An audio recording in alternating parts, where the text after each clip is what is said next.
Welcome to 7 news Telugu బులెటిన్ల ముందుగా headlines. ఆంక్షల బెదిరింపులు భారత్పై పనిచేయవు, రష్యా అధ్యక్షుడు పుతిన్.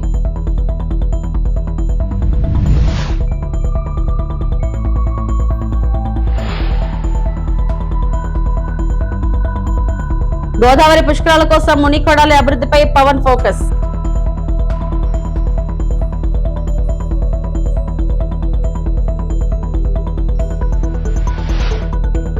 గ్రామీణ సేవలకు కొత్త దారి, సమృద్ధి కేంద్రం ప్రారంభించిన కేంద్ర మంత్రి పెమ్మసాని చంద్రశేఖర్.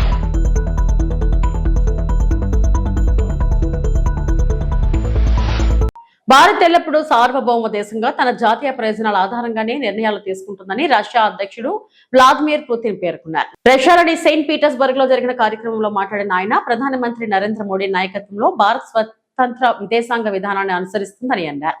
ఆంక్షల బెదిరింపులు భారత్ పై ప్రభావం చూపవని, అలాంటి ప్రయత్నాలు తిరిగి వాటిని విధించిన వారిపైనే ప్రభావం చూపుతాయని వ్యాఖ్యానించారు. ప్రధాని మోడీతో తమకు దీర్ఘకాలిక సన్నిహిత సంబంధాలు ఉన్నాయని పుతిన్ తెలిపారు. భారత్ కు అవసరమైన అత్యాధునిక నాణ్యమైన ఉత్పత్తులను ఎంచుకునే పూర్తి స్వేచ్ఛ ఉందని, ధర నాణ్యతా ప్రమాణాలను పరిగణలోకి తీసుకుని దేశ ప్రయోజనాలకు అనుగుణంగా నిర్ణయాలు తీసుకోవడం భారత ప్రత్యేకత అని ఆయన పేర్కొన్నారు. Modi would never forget about it. Now he's a prime minister, all the sanctions have been eliminated and the relationship between the USA and India are developing successfully, as I understand, and India is a sovereign country and it is free to choose those products that they consider to be most up-to-date and most applicable for them, and obviously offering the best price-quality ratio. No matter what people say, India has always been acting in this manner. How?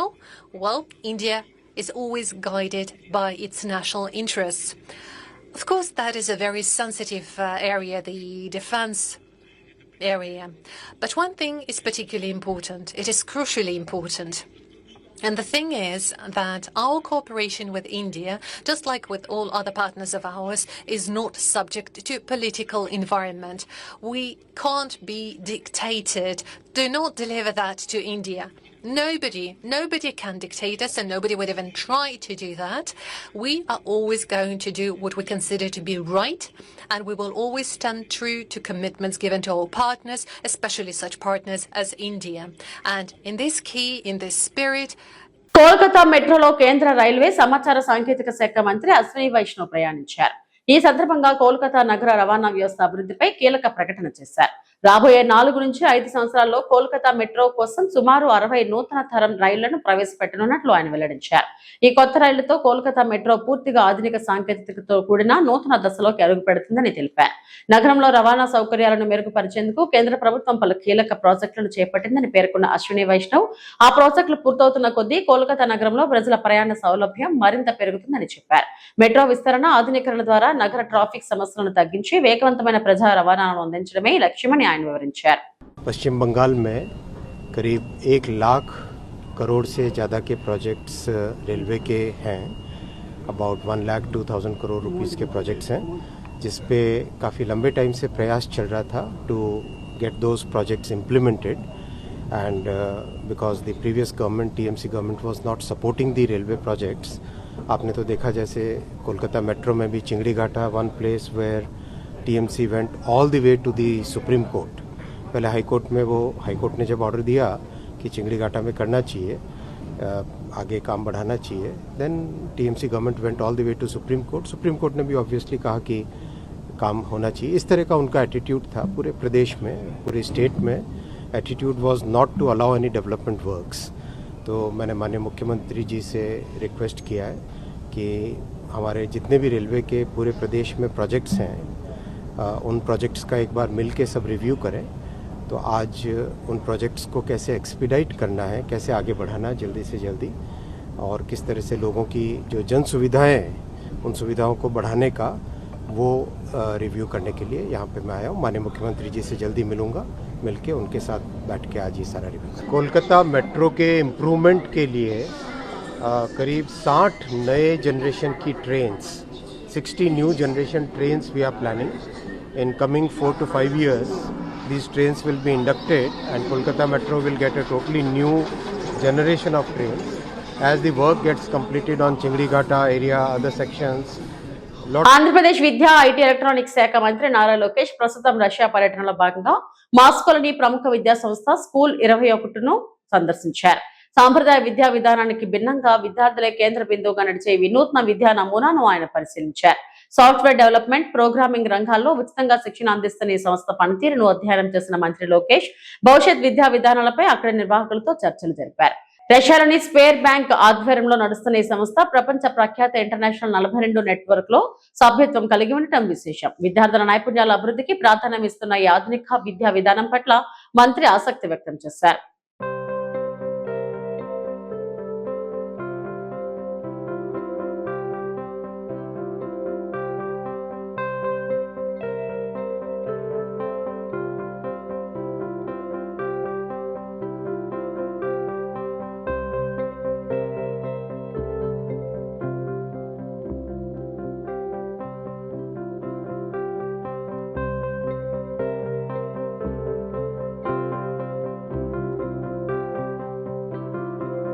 రానున్న గోదావరి పుష్కరాల నేపథ్యంలో model పుష్కర పంచాయతీ ప్రణాళికపై ఉప ముఖ్యమంత్రి పవన్ కళ్యాణ్ సమీక్ష నిర్వహించారు. మంగళగిరిలోని తన camp కార్యాలయం నుంచి వర్చువల్ గా ఈ సమావేశాలు నిర్వహించారు. సమీక్షలో తూర్పు గోదావరి జిల్లా కలెక్టర్ కీర్తి చేకూరి సహా సంబంధిత అధికారులు పాల్గొన్నారు. ముందుగా మునికొడాలి గ్రామాన్ని మోడల్ పుష్కర పంచాయతీగా అభివృద్ధి చేయాలని ఆదేశించిన పవన్ కళ్యాణ్ అక్కడ జరుగుతున్న అభివృద్ధి పనుల పురోగతిని వివరంగా పరిశీలించారు. ఘాట్లకు వెళ్లే రహదారులు, పారిశుద్ధ సదుపాయాలు, భక్తుల కోసం ఏర్పాట్లు వంటి మౌలిక సదుపాయాలపై ఆయన సమీక్ష జరిపారు. పనులను వేగవంతంగా పూర్తి చేయాలని అధికారులకు సూచించారు. ఈ నెల 18వ తేదీ తర్వాత మునికొడాలిని స్వయంగా సందర్శిస్తారని ఉప ముఖ్యమంత్రి ప్రకటించారు. అలాగే ఈ మోడల్ పంచాయతీని ఆధారంగా తీసుకుని ఇతర పుష్కర ఘాట్లను కూడా అభివృద్ధి చేయాలని ఆయన సూచించారు. Okay, sir. We'll plan accordingly, sir. మీరు ఒకసారి what we had done for Pedapenki, just share that experience. Yes, sir. Yes. Sir actually Keerthi కూడా కొన్ని మ్యాజిక్ ట్రైన్స్ చాలా బాగా చేశారు సార్. అంటే యాజ్ ఎ సోషల్ కాన్ఫ్లిక్ట్ అవన్నీ. సో కలెక్టర్ గారు యాక్చువల్లీ మీ మీటింగ్ కి ముందు మన మన్యంలో పెద్ద పెంకి అనే ఒక పంచాయతీ మీద ఒక మీటింగ్ జరిగింది. పెద్ద పెంకి గురించి మీరు ఒకసారి స్టడీ చేస్తే బాగుంటుంది. అండ్ బేసిక్ గా ఏంటి అంటే at is a encircled habitation అనమాట. అంటే ఊరి మధ్యలో షెడ్యూల్ కాస్ట్ హ్యాబిటేషన్ ఉంటుంది, దాని చుట్టూతా బ్యాక్వర్డ్ కాస్ట్ హ్యాబిటేషన్, దాని చుట్టూతా జనరల్ కేటగిరీ హ్యాబిటేషన్ ఉంటుంది. సో ఈ సోషల్ కాన్ఫ్లిక్ట్ వల్ల ఏమైందంటే షెడ్యూల్ కాస్ట్ లో నుంచి వచ్చే డ్రైన్ ని బ్యాక్వర్డ్ కాస్ట్ వార్డ్స్ మూసేసినాయి. బ్యాక్వర్డ్ కాస్ట్ లో వచ్చిన డ్రైన్స్ ని మనం జనరల్ కేటగిరీ వాళ్ళు మూసేశారు. సో దీనివల్ల ఏమైపోయింది, ఆ వాటర్ అక్కడ స్టాగ్నేట్ అయ్యి మస్కిటోస్ డెవలప్ అయ్యి ఫైర్ ఏరియా డెవలప్ అయింది. ద ఎంటైర్ విలేజ్ కి ఇప్పుడు దే స్టార్టెడ్ సఫరింగ్ మాత్రం it was not related to only SC, BC and general category. ఇప్పుడు సార్ ఇన్స్ట్రక్షన్ తో కలెక్టర్ గారు మొత్తం తీసేసి అక్కడ డ్రైన్స్ అన్నిటిని మ్యాజిక్ డ్రైన్ గా పెట్టారు. సో మ్యాజిక్ డ్రైన్ రాగానే zero stagnation of water, zero smell and zero mosquitoes. So automatic గా వాళ్ళకి ఆ డిఫరెన్స్ అనేది తెలిసింది. సో మీరు ఒక్కసారి కుదిరితే కనుక ఎవరైనా ఒక టీం అక్కడికి పంపించి చూడటము. అండ్ మనం ఏంటి అంటే మునుకూడలి అనేది సార్ ఏమంటారంటే ఫ్యూచర్ లో నెక్స్ట్ ఇయర్ వేరే పుష్కరాలు వస్తాయి, నెక్స్ట్ ఇయర్ వేరే పుష్కరాలు వస్తాయి, they have to come and study Munukudali as the case study. Okay, మా పంచాయతీని కూడా మేము మునుకూడలి లాగా, సో మొత్తం సీసీ రోడ్డు, మొత్తం మ్యాజిక్ డ్రైన్, మొత్తం ఘాట్, ఇలా మేము ఇలా రెవెన్యూ షేర్ చేసాము. So Munukudali is going to be a national case study for every Pushkaram that is going to happen. So అది సార్ యొక్క ప్లాన్ అనమాట. కాబట్టి మీరు సీసీ రోడ్స్, మ్యాజిక్ డ్రైన్, అన్ని ఇన్ఫ్రాస్ట్రక్చర్ అనేది మీరు క్రియేట్ చేస్తే you can welcome everyone to come and study Munukudali model. అంటే అది మనం అంటే టైం అవుతా సార్ 24th కి అయితే వాళ్ళు పని మొదలు అన్ని శాంక్షన్స్ అన్ని రెడీ చేసేస్తారు సార్. వాళ్ళకి 45 days టైం కనుక మనం ఇవ్వగలిగితే దే విల్ మ్యాజిక్ డ్రైన్ ఇప్పుడు అవుతాయి సార్. 45 days లో the team is very efficient sir. They will do the first revision అప్పుడు పెట్టుకున్నాం, first field visit 24th after completion 24th మీరు అంటే సార్ మీరు ముందే వెళ్తే సో ముందు వెళ్ళి మళ్ళీ మీరు 45 days తర్వాత వెళ్తే you will appreciate what are the developments. Kaithi, what is your suggestion? Sir ని ఎప్పుడు రమ్మంటారు? గ్రామీణ ప్రాంతాల్లో ప్రజలకు సులభంగా సేవలు అందించేందుకు కేంద్ర ప్రభుత్వం మరో కీలక ముందడుగు వేసింది. గుంటూరు జిల్లా చేబ్రోలు మండలం నరాకోడూరు గ్రామంలో ఏర్పాటు చేసిన సమృద్ధి కేంద్రాన్ని కేంద్ర మంత్రి పెమ్మసాని చంద్రశేఖర్ ప్రారంభించారు. ఈ కార్యక్రమంలో పొన్నూరు ఎమ్మెల్యే ధూళిపాళ్ల నరేంద్ర కూడా పాల్గొన్నారు. ఒకే చోట డిజిటల్ సేవలు, పౌర సేవలు, ప్రాథమిక ఆరోగ్య సదుపాయాలు అందించే లక్ష్యంతో ఈ కేంద్రాన్ని ఏర్పాటు చేసినట్లు అధికారులు తెలిపారు. గ్రామీణ ప్రజలకు ప్రభుత్వ సేవలు మరింత సులభంగా, వేగంగా అందించడమే ఈ కేంద్రం ప్రధాన ఉద్దేశమని పేర్కొన్నారు. కేంద్ర ప్రభుత్వ నిధులతో ఏర్పాటు చేసిన ఈ ప్రాజెక్టు ద్వారా గ్రామీణ ప్రాంతాల్లో డిజిటల్ మౌలిక వసతులు బలోపేతమవుతాయని అధికారులు వెల్లడించారు. ప్రజలకు పాలనను మరింత చేరువ చేయడమే లక్ష్యంగా ఈ కార్యక్రమం అమలు చేస్తున్నట్లు తెలిపారు. ఎందుకంటే భారతదేశం 2047కి ఒక అభివృద్ధి చెందిన దేశంగా ఉండాలి అంటే మన పిల్లలు ఒక అమెరికానో, ఒక ఆస్ట్రేలియానో, ఒక కెనడానో వెళ్లకుండా ఈ ప్రాంతంలోనే మనం సమృద్ధిగా ఉండే విధంగా ఎలా చేయాలి అనేటువంటి ఒక స్పష్టమైన ప్రణాళికతో ఈరోజు గౌరవ ప్రధానమంత్రి శ్రీ నరేంద్ర మోదీ గారు ముందుకు వెళ్తా ఉన్నారు. దానిలో భాగంగా 2 ముఖ్య ఉద్దేశాలతో ఈరోజు మనం ఈ కార్యక్రమాన్ని తీసుకున్నాం. మొట్టమొదటిది, ఈరోజు భారతదేశంలో ఉన్నటువంటి జనాభాలో 65% జనాభా గ్రామాల్లో ఉన్నారు. భారత్ ఆత్మ గ్రామాల్లో ఉంది అని ఆ రోజు మహాత్మా గాంధీ గారు చెప్పినటువంటి వాక్యం ఈ రోజుకు కూడా సత్యం అనే విషయాన్ని గుర్తుపెట్టుకుంటా ఉన్నాం. అందుకే భారతదేశం అభివృద్ధి చెందాలంటే మొట్టమొదటిగా గ్రామాలు కూడా అభివృద్ధి చెందాలి అనేటువంటి ఒక ఉద్దేశం. ఈ గ్రామాల్లో ఉన్నటువంటి వారు ప్రకృతిని ప్రేమించేటువంటి వారు, పచ్చదనాన్ని పరిరక్షించేటువంటి వారు, ఇలాంటి వారు కూడా ఈరోజు వలసలు వెళ్లి గ్రామాలను విడిచి పట్టణాలకు వెళుతూ ఉన్నారు. అంటే ఈ పల్లెలు ఖాళీ అవుతున్నటువంటి ఒక విషాద గాథ నుంచి భారతదేశాన్ని బయటపడవేయటంలో ముఖ్య ఉద్దేశంలో భాగం ఈ రోజు తీసుకున్నటువంటి ఈ పైలట్ ప్రాజెక్ట్ అని మీ అందరికీ తెలియజేస్తా ఉన్నాం. ఒక గ్రామం అభివృద్ధి చెందాలంటే సేవలు ప్రజల దగ్గరకు రావాలి. ఇక్కడ ఉన్నటువంటి పిల్లల ఆశలను అవకాశాలుగా మనం మార్చగలిగినప్పుడు మాత్రమే ముందుకు వెళుతున్నటువంటి ఉద్దేశంతో తీసుకున్నటువంటి ప్రాజెక్ట్. రెండవ ముఖ్య ఉద్దేశం, ఇది ముందుకు వెళ్ళాలి అంటే ఈ రోజు కావాల్సిన అతి ముఖ్యమైనది కనెక్టివిటీ, కమ్యూనికేషన్. ఎందుకంటే చరిత్ర చెప్పే సత్యం ఒక్కటే, సాంకేతికను అందిపుచ్చుకున్న సమాజాలు ముందుకు వెళ్ళినాయి. సాంకేతికను పుచ్చుకోలేని వారు, విస్మరించిన వారు వెనకంజ వేశారు. ఆ స్వప్నానికి ఈ రోజు నారా కోడూరు గ్రామం రూపంలో ఒక నాంది పలికింది అని చెప్పడానికి నాకు ఎంతో గర్వంగాను ఆనందంగాను ఉందని నేను అందరికీ తెలియజేస్తా ఉన్నాను. దీని ముఖ్య ఉద్దేశం ఇప్పుడు నరేంద్ర మోదీ గారు సిద్ధాంతంలో సీఎం చంద్రబాబు పర్యటన విజయవంతం చేయాలి. ఎమ్మెల్యే పీతాని సత్యనారాయణ పశ్చిమ గోదావరి జిల్లా పెనుకొండ మండలం సిద్ధాంతంలో నిర్వహించిన ప్రెస్ మీట్ లో పీతాని మాట్లాడుతూ ఆంధ్రప్రదేశ్ ప్రభుత్వం చేపట్టిన మీ భూమి మీ హక్కు పట్టదారు పాస్ పుస్తకాల పంపిణీ కార్యక్రమం నేపథ్యంలో జూన్ 8న ప్రత్యేక సీఎం కార్యక్రమం నిర్వహించినట్లు ఎమ్మెల్యే పీతాని సత్యనారాయణ తెలిపారు. గత వైసీపీ ప్రభుత్వం రైతుల భూ హక్కులను దెబ్బతీయాలని చేసిన ప్రయత్నాలను కూటమి ప్రభుత్వం తిప్పికొట్టిందన్నారు. జూన్ 8 ఉదయం 10 గంటలకు రాష్ట్ర ముఖ్యమంత్రి నారా చంద్రబాబు నాయుడు సభా ప్రాంగణానికి చేరుకుంటారని వెల్లడించారు. సభకు ముందు ఏర్పాటు చేసిన వ్యవసాయ ప్రదర్శన, అగ్రికల్చరల్ స్టాల్స్ ను సీఎం పరిశీలిస్తారని తెలిపారు. అనంతరం సభా వేదికపై రైతులను ఉద్దేశించి ముఖ్యమంత్రి ప్రసంగిస్తారని చెప్పారు. వంశపారిపర్యంగా వస్తున్న భూములకు రాజముద్రలతో కూడిన పట్టదారు పాస్ పుస్తకాలు రైతులకు పంపిణీ చేస్తారని పేర్కొన్నారు. కార్యక్రమం అనంతరం సీఎం నేరుగా రైతుల పొలాల్లోకి వెళ్లి వారి సమస్యలను ముఖాముఖిగా తెలుసుకుంటారని తెలిపారు. ప్రధానంగా కూటమి ప్రభుత్వ అధికారం వచ్చినట్టునే ఏదైతే భూ యజమాని సంబంధించిన హక్కును కాలరాసే ల్యాండ్ టైటిల్ యాక్ట్ రద్దు చేసిన తర్వాత అనేక రెవెన్యూ సదస్సులు పెట్టి మీ భూమి మీ హక్కు అనే కార్యక్రమం ద్వారా రాష్ట్రంలో రైతుకు సంబంధించినంత వరకు భూ యజమానికి ఎక్కడా కూడా ఇబ్బంది లేకుండా వారి యొక్క భూ విస్తరణకు అనుగుణంగా వారి యొక్క వంచి పారంపర్యంగా వచ్చిన భూములు కూడా విడగొట్టి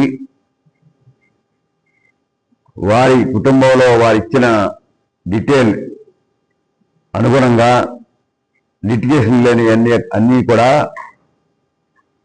అధికారికంగా రాజముద్రతోటి పట్టా పాస్ బుక్కులు ఇచ్చే కార్యక్రమాన్ని ఈ రాష్ట్రంలో నలుమూలలో చేస్తా ఉన్నాం. దాంట్లో భాగంగానే రాష్ట్ర ముఖ్యమంత్రి శ్రీ చంద్రబాబు నాయుడు గారు జూన్ 8వ తారీఖు ఉదయం 10 గంటలకి ఆచంట నియోజకవర్గంలోని సిద్ధాంత గ్రామం ఇచ్చేసిన సందర్భంగా ముఖ్యమంత్రి గారికి స్వాగతం పలుకుతా ఉన్నాం. ఆ కార్యక్రమంలో రైతు సోదరులందరూ కూడా, ప్రత్యేకంగా సిద్ధాంత గ్రామంలో రైతు సోదరులు, ఇది గ్రామ సభ, సిద్ధాంత గ్రామ సభ ప్రధానంగా గ్రామంలో ఉండే రైతు సోదరులు, గ్రామంలో ఉండే వివిధ సామాజిక వర్గాలు, అలాగే ఇక్కడ ఉండే కార్యకర్తలు, నియోజకవర్గంలో ఉండే కార్యకర్తలు,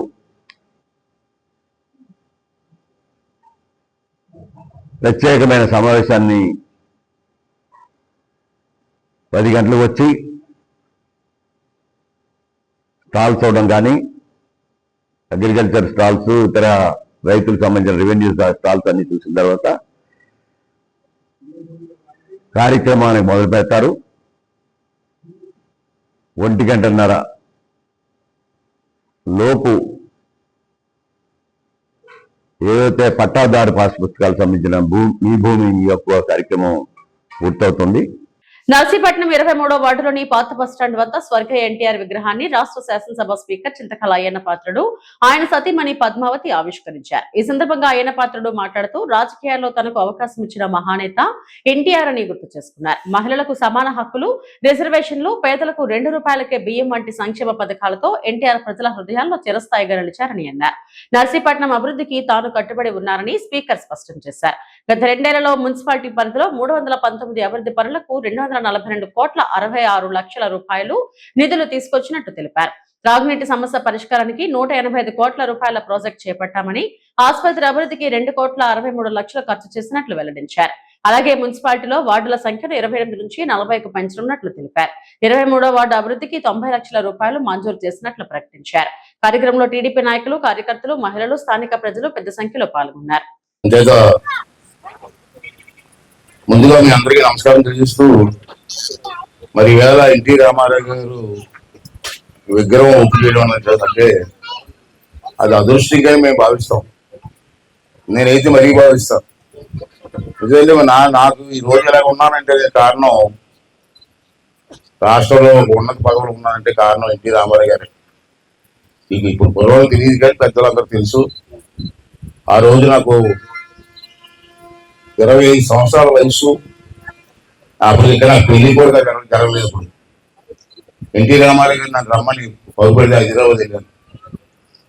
హైదరాబాద్ లో పిలిచి కూర్చోబెట్టి, సార్ రమ్మన్నారట, వచ్చారు సార్ అంటే, అప్పుడు అతను ఎవరో నాకు సినిమాల్లో చూసాను తప్పైతే డైరెక్ట్ గా అప్పుడు అతనితో మాట్లాడలేదు నేను. అదే ఫస్ట్ టైం మాట్లాడటం. లేదు బాబు తమ్ముడు, నీకు ఎమ్మెల్యే సీట్ ఇస్తారు, పోటీ చేస్తారు అడిగారు. 25 సంవత్సరాలు నాకు. సరే పోటీ చేస్తారన్నా, అది పోటీ చేయమన్నారు. ఆ రోజు పోటీ చేసే అవకాశం, రాజకీయ అనుకూల ఇచ్చే అవకాశం ఇచ్చి ఈవేళ మంత్రిగా, అధ్యక్షుడు మంత్రిగా, ఎమ్మెల్యేగా, ఈరోజు రాష్ట్రానికి సభాపతిగా ఈరోజు గౌరవంగా మనకు ఉన్నారంటే కారణం ఆ మహానుభావుడు ఎన్టీ రామారావు. మనం చాలా మంది రాజకీయ నాయకులు చూస్తాం. ఆంధ్రప్రదేశ్ రాష్ట్రంలో నిర్వహించిన డిఎస్సి నియామకాల్లో భారీ అక్రమాలు జరిగాయని వైఎస్ఆర్సీపీ ఎమ్మెల్సీ పర్వత చంద్రశేఖర్ రెడ్డి ఆరోపించారు. తాడేపల్లిలోని పార్టీ కేంద్ర కార్యాలయంలో మీడియాతో మాట్లాడిన ఆయన, డిఎస్సి వ్యవహారంలో ప్రభుత్వం ప్రజలను తప్పుతో పట్టిస్తుందని విమర్శించారు. సుమారుగా 3 లక్షల మందికి పైగా డిఎస్సి రాసినటువంటి నిరుద్యోగులందరూ కూడా పడుతున్నటువంటి వేదనని వైఎస్ఆర్సీపీ గత కొన్ని రోజులుగా ప్రజల ముందుకు తీసుకురావడం కానీ, జరిగినటువంటి వారికి న్యాయం చేయమని చెప్పి వైఎస్ఆర్సీపీ పోరాడుతూ ఉంది. ఈరోజు ప్రతి నిరుద్యోగి కూడా తమకు జరిగిన అన్యాయాన్ని మాతో సంప్రదించడం కానీ, మాకు వారు వాట్సాప్ ద్వారా వారికి ఉన్నటువంటి సమాచారాన్ని అంతా కూడా పెట్టడం కూడా జరుగుతూ ఉంది. అయితే ఈరోజు కోనా శశిధర్ గారు స్కూల్ ప్రిన్సిపల్ సెక్రటరీ, అలానే అజయ్ జైన్ గారు స్పెషల్ చీఫ్ సెక్రటరీ, వీరందరూ కూడా ఈరోజు ప్రెస్ మీట్ పెట్టడం జరిగింది. గత వారం కూడా ప్రిన్సిపల్ సెక్రటరీ గారు ప్రెస్ మీట్ పెట్టినప్పుడు ఆయన చెప్పినటువంటి వాటిల్లో ఉన్నటువంటి అసత్యాలన్నింటినీ కూడా మేము ప్రజల ముందుకు తీసుకురావడం కూడా జరిగింది. అసలు 1:1 రేషియోలో కాల్ లెటర్ పంపించినాము అంటే దాని అర్థం ఏంటి అని అనేది ఒకసారి అర్థం చేసుకోవాలి. కాల్ లెటర్ కింద ఏదో కొన్ని కండిషన్స్ రాసినాము అంటారు. కండిషన్స్ ఎప్పుడు కూడా ఉంటాయి. తెచ్చినటువంటి సర్టిఫికేట్స్ లో కనుక జెన్యున్నెస్ లేకపోతే వారికి పోస్ట్ ఇవ్వకుండా ఉండేదానికి అవకాశం ఉంటుంది. 1:1 అని మీరు కన్ఫర్మ్ చేస్తా ఉన్నారు. 1:1కి అర్థం ఏంటి అన్నది మీరు ఒకసారి అర్థం చేసుకోవాలి. రెండో పాయింట్కి వచ్చేటప్పటికి హారిజాంటల్ రిజర్వేషన్ అని మేము మొట్టమొదటిగా అప్లై చేసినాము. దానివల్ల ఈ సమస్యలు వస్తాయి. 1:1లో పిలిచినా కూడా ఉద్యోగాలు రావు అని చెప్పి ఆయన మాట్లాడడం జరిగింది. ఇది ఎంత అసంబద్ధంగా ఉందంటే మీకు అంటే ఆయన చెప్పినటువంటిది బేసిక్ గా నేను ఆయన చెప్పిన దానికి ఇంకోటి కూడా చెప్తాను. ఆయన ఆర్టీసీ బస్ ఎగ్జాంపుల్ చెప్పినారు. నేను ఇంకొక ఎగ్జాంపుల్ చెప్తాను. వర్టికల్ రిజర్వేషన్, హారిజాంటల్ రిజర్వేషన్ ఇవి రెండు కూడా ఉంటాయి మామూలుగా రిజర్వేషన్ సిస్టంలో. వర్టికల్ రిజర్వేషన్ అంటే OC, BC, SC, ST, EBC వీరందరినీ కూడా వర్టికల్ రిజర్వేషన్ లో అకామిడేట్ చేయడం జరుగుతుంది. నర్సీపట్నం మన్యం జిల్లాలోని సాలూరు మండలం మామిడి పంచాయతీ పరిధిలో ఏనుగుల సంచారం స్థానిక ప్రజలను భయాందోళనకు గురిచేస్తుంది. పూరిగాని వలస గ్రామ సమీపంలోని పామాయిల్ జీడి తోటల్లో ఏనుగుల గుంపు చక్కర్లు కొడుతుండటంతో రైతులు, కూలీలు తీవ్ర ఆందోళన వ్యక్తం చేస్తున్నారు. ఒడిశా సరిహద్దుకు సుమారు 10 కిలోమీటర్ల దూరంలో ఉన్న ఈ ప్రాంతంలో గత కొన్ని రోజులుగా ఏనుగుల కదలికలు పెరిగాయి. ఏనుగుల సంచారం నేపథ్యంలో మామిడి పంచాయతీతో పాటు పరిసర గ్రామాల ప్రజలను అటవీశాఖ అధికారులు అప్రమత్తం చేశారు. ముఖ్యంగా రాత్రి వేళలో తోటల వద్దకు వెళ్లరాదని, ఏనుగులు కనిపించిన వెంటనే అటవీశాఖ సిబ్బందికి సమాచారం అందించాలని సూచించారు. ప్రజలు గుంపులుగా ప్రయాణించాలని, ఏనుగులను రెచ్చగొట్టే ప్రయత్నాలు చేయవద్దని హెచ్చరించారు. ఇదిలా ఉండగా మామిడి పంచాయతీకి చెందిన రైతు రామారావు పామాయిల్ తోటలోకి ప్రవేశించిన ఏనుగులు డ్రిప్ ఇరిగేషన్ పైపులను ధ్వంసం చేశాయి. దీంతో రైతులకు భారీ నష్టం వాటిల్లింది.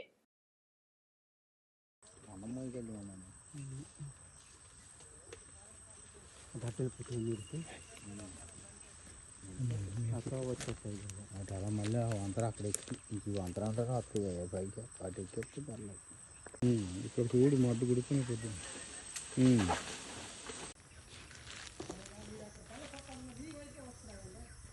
ఊరుకో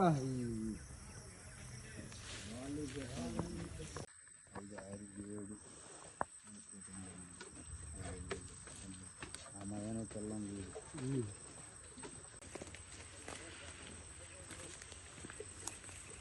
3 పిల్లల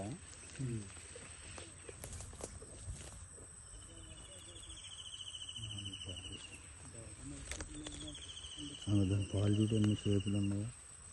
2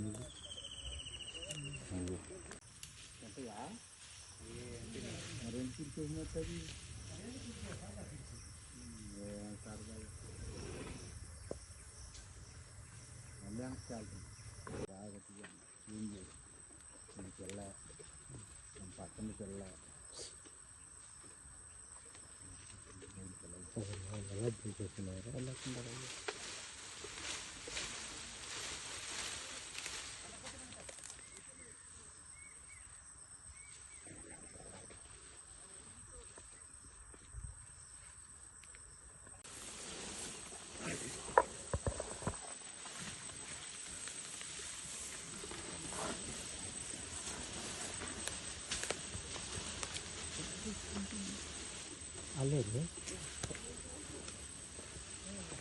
అనంతపురం జిల్లా పెద్దవడుగూరు మండలంలోని బ్లూ మూన్ హోటల్లో మాజీ ఎమ్మెల్యే జేసీ ప్రభాకర్ రెడ్డి ఆధ్వర్యంలో తెలుగుదేశం పార్టీ మండల నాయకులు, కార్యకర్తలతో ముఖ్య సమావేశం నిర్వహించారు. ఈ సందర్భంగా జేసీ ప్రభాకర్ రెడ్డి మాట్లాడుతూ గత వైసీపీ ప్రభుత్వ హయాంలో జరిగిన ఎన్నికల్లో ప్రజాస్వామ్యానికి విరుద్ధంగా నామినేషన్ల ప్రక్రియ సాగిందని ఆరోపించారు. అప్పట్లో అభ్యర్థులు స్వేచ్ఛగా నామినేషన్లు వేయకుండా అడ్డుకున్నారని, కొంతమంది పోలీసు అధికారులు కూడా అధికార పార్టీకి అనుకూలంగా వ్యవహరించారని విమర్శించారు. నామినేషన్ల సమయంలో బెదిరింపులు, రిగ్గింగ్లు జరిగాయని, ఎన్నికల ప్రక్రియలో ప్రజాస్వామ్య విలువలు దెబ్బతిన్నాయని ఆయన పేర్కొన్నారు. నేను ఒకటి చెప్తా,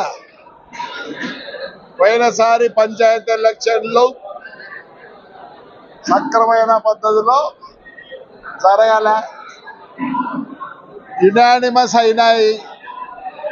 దానికి మూల కారణము ఆ రోజున్నే ఎస్పీలు, డిఓఎస్పీలు, సిఐలు, ఎస్ఐలు నా దగ్గర రేపు ఎలక్షన్ టైంలో చేస్తారు కాబట్టి ఇదే ఆ రోజు జరిపిన ఎస్ఐ సిఐ డివైఎస్పీ గారు మాకొచ్చి యునానిమస్ చేయించి పంపిస్తారు. అంటే ఆ రోజు ప్రజాస్వామ్యం వద్దు, ఇప్పుడు ప్రజాస్వామ్యము ఏమనంటే మమ్మల్ని జైలు రండి, డిబేట్కి రండి. తులాల బంగారం దోపిడీ కేసు ఛేదించిన మల్కాజ్గిరి పోలీసులు. మేడ్చల్ మల్కాజ్గిరి కమిషనరేట్ పరిధిలోని సంచలనం సృష్టించిన భారీ గృహ దోపిడీ కేసును జవహర్ నగర్ పోలీసులు విజయవంతంగా ఛేదించారు. కౌకూరులోని మోహన్స్ గోల్ఫ్ ఎన్క్లేవ్ లో నివాసం ఉంటున్న అంతర్జాతీయ ఆర్బిట్రేటర్ మురళీమోహన్ నర్సీపురం ఇంట్లో గత మే 12న దోపిడీ జరిగింది. ఇంట్లో పనిచేసే నేపాలీ కార్మికులు సులభంగా డబ్బు సంపాదించాలనే ఉద్దేశంతో పథకం రచించి ఈ నేరానికి పాల్పడ్డారని పోలీసులు వెల్లడించారు. పుట్టినరోజు వేడుక పేరుతో ఇంట్లోకి ప్రవేశించిన నిందితులు దంపతులను బంధించి మత్తు పదార్థం ఇచ్చి అపస్మారక స్థితికి చేర్చారు. అనంతరం సుమారు 60 తులాల బంగారం, 15 కిలోల వెండి వస్తువులు, 3000 అమెరికన్ డాలర్లు, మొబైల్ ఫోన్లు సహా విలువైన వస్తువులను అపహరించారు. కేసు దర్యాప్తు కోసం 6 ప్రత్యేక బృందాలను ఏర్పాటు చేసిన పోలీసులు 255 సీసీ కెమెరాల ఫుటేజ్లను పరిశీలించి పలు రాష్ట్రాలతో పాటు నేపాల్ సరిహద్దుల్లోనూ గాలింపు చేపట్టారు. నేరం జరిగిన 5 రోజుల్లోనే 4 నిందితులను అరెస్టు చేసిన పోలీసులు సాంకేతిక నిఘా మరియు ఫీల్డ్ ఇంటెలిజెన్స్ ఆధారంగా పరారీలో ఉన్న మరో 4 ప్రధాన నిందితులను కూడా అదుపులోకి తీసుకున్నారు. నిందితుల వద్ద నుంచి దోచుకున్న బంగారు ఆభరణాలు, వెండి వస్తువులను స్వాధీనం చేసుకున్నారు. కొందరు నిందితులకు గతంలో కూడా చోరీ కేసులతో సంబంధాలు ఉన్నట్లు దర్యాప్తులో తేలింది. కేసును ఛేదించడంలో విశేష కృషి చేసిన పోలీసులు, అధికారులు, సిబ్బందికి నగదు బహుమతులను అందజేసినట్లు Malkajgiri police commissioner B Sumathi తెలిపారు. మల్కాజ్గిరి కమిషనరేట్ లో ఒక సీరియస్ నేపాలీ డెకాయిటీ, నేపాలీ గ్యాంగ్తో అంటే పనిచేసే వాళ్ళ మూఠాతో ఒక 2 సీనియర్ సిటిజన్స్ కపుల్ పైన వారి ఇంట్లో డెకాయిటీ జరిగింది. ఆ డెకాయిటీలో దాదాపుగా మురళీమోహన్ తర్వాత తన వైఫ్ వీరు ఇంటర్నేషనల్ ఆర్బిట్రేటర్గా పనిచేస్తారు. వీళ్ళు golf enclave, Mohan's golf enclave అనే ఒక కౌకూర్ లిమిట్స్లో నివసిస్తారు. వీరిద్దరూ సీనియర్ కపుల్ ఇంట్లోనే ఉంటారు. ఆవిడ డాక్టర్గా పనిచేస్తారు, సీనియర్ పెథాలజిస్టు. అయితే వీరు సీనియర్ కపుల్ అని ఎరిగి వీరి నిస్సహాయతను వాళ్లకు తెలుసుకొని ఫస్ట్ ఈరోజు మనము అరెస్ట్ చేయబడ్డ మీనా అలియాస్ మమత, తర్వాత ఆమె భర్త రాజేష్, ఇద్దరిని పని వాళ్ళని తీసుకొని వచ్చి వాళ్ళ ఇంట్లో పెట్టడం జరుగుతుంది. ఎవరినైతే తీసుకొని వచ్చిండ్రో సబీనా, తర్వాత బిస్వాల్, వీళ్ళని మనం ఆల్రెడీ అరెస్ట్ చేసి ఉన్నారు. కాకపోతే ఈ మీనా అన్న ఆమె, తర్వాత ఆమె భర్త, ఎస్పెషల్లీ మీనా అన్న ఆమె తీసుకొని మిగిలిన వాళ్ళని పనిలో పెట్టించిన క్రమంలోనే దాదాపుగా 6 మందిని ఆ ఇంట్లోకి చేరుస్తుంది. పని చేసే వాళ్ళు 2, వాళ్ళకి సపోర్టింగ్ బయట ఈమెకు పని నేర్పించడానికంటూ 2, తర్వాత ఈమె ఇంకొకరిని తీసుకొని ఆమె భర్త పేరుతో 7 మందిని టోటల్గా ఆ ఇంట్లో సర్వెంట్ క్వార్టర్స్లో చేరుస్తుంది. చేరిన తర్వాత 25 వీళ్ళు ఆ రోజు ఏం చేస్తారంటే 12/5 రోజు ఈ ఇంట్లో పని నేర్పించిన ఆమె ఎవరైతే సబీనా అన్న ఆమె ఉందో ఆమెకు సరిగ్గా పని రాదు అన్న నెపంతో మీనా వేరే వాళ్ళని కూడా తెచ్చి పని నేర్పించడానికంటూ ఆమె కూడా అక్కడికి వచ్చి చేరుతుంది. చేరిన తర్వాత ఇవి ఇప్పటివరకు బులెటిన్ అప్డేట్స్. నమస్తే.